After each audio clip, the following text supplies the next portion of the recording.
Hello and welcome to the Met Office 10-day trend. This time last week we were talking about how it would turn much colder through the weekend. It did indeed turn colder and we've had a number of frosty mornings since. There'll be one or two more frosty mornings through the rest of this week, but it will turn windy into the weekend, and those winds, rather than coming from the north as they did last weekend, come from the southwest. And that means through the weekend and into next week it will start to turn considerably milder. I suspect we'll lose most of the frosty mornings by next week.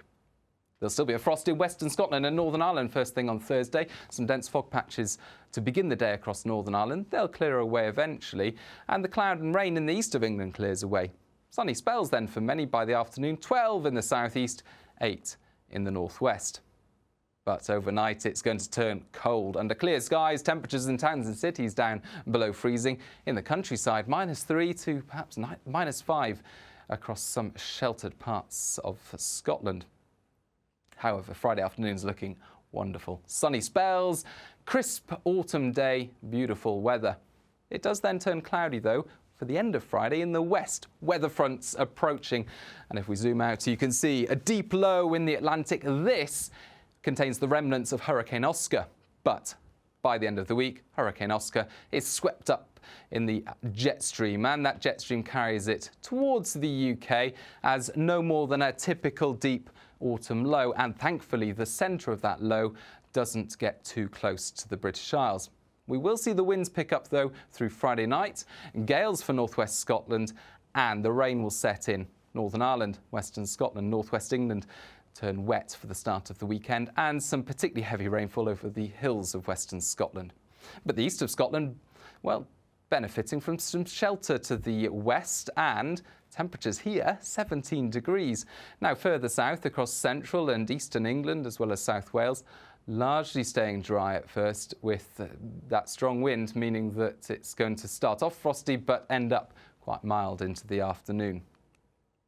By Sunday, the weather front sinks its way slowly southeastwards. That means that if you are planning bonfire displays on Saturday night, it is an improving picture in the north eventually, but western parts of England and Wales turn increasingly damp through Saturday night and into Sunday. Wet weather for the southwest, South Wales in particular. Some uncertainty on the exact location of this weather front, but it looks more likely than not that we'll keep largely dry weather for the southeast, although not quite as mild on Sunday. Fresher in the northwest, scattered showers for Western Scotland and Northern Ireland.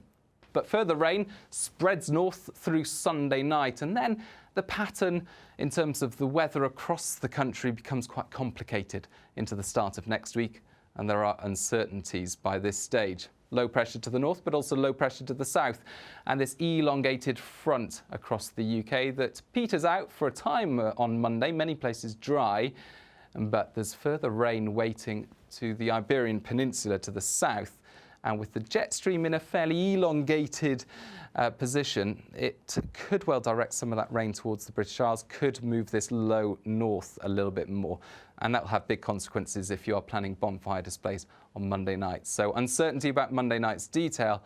We'll keep you updated here at the Met Office.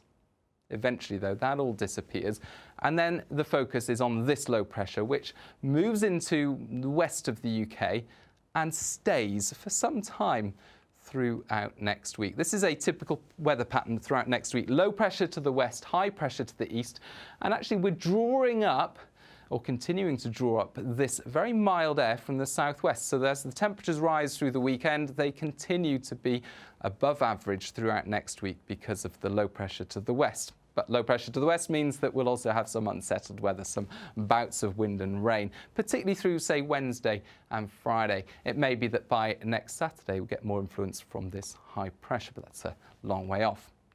The general trends then into next week are that there'll be a west-east split in terms of the unsettled weather, certainly more unsettled in the west, represented here by Belfast. This is the rainfall trend, and you can see increasing bars here, increasing amounts of rainfall into next week. The error bar's quite considerable. That means there's still some uncertainty. But if you compare it with Norwich, representative of eastern Britain, well, not a great deal of rainfall here. Still some, but not a huge amount. Now, as far as the temperature trend is concerned, the red indicates daytime, the blue indicates nighttime temperatures, and you can see on Saturday, this is Saturday, a big upward spike in temperatures, and then they stay above the red line and the blue line for both locations well into next week and beyond. So after the temperatures rise through the weekend, it looks likely that they will continue to be above average. It will continue to be mild throughout next week. There will be some wind and rain, mostly in the west. It will be less unsettled in the east with some sunshine. As ever, we will keep you updated day to day on the details right here at the Met Office through the website, app and via our social media channels. Bye-bye.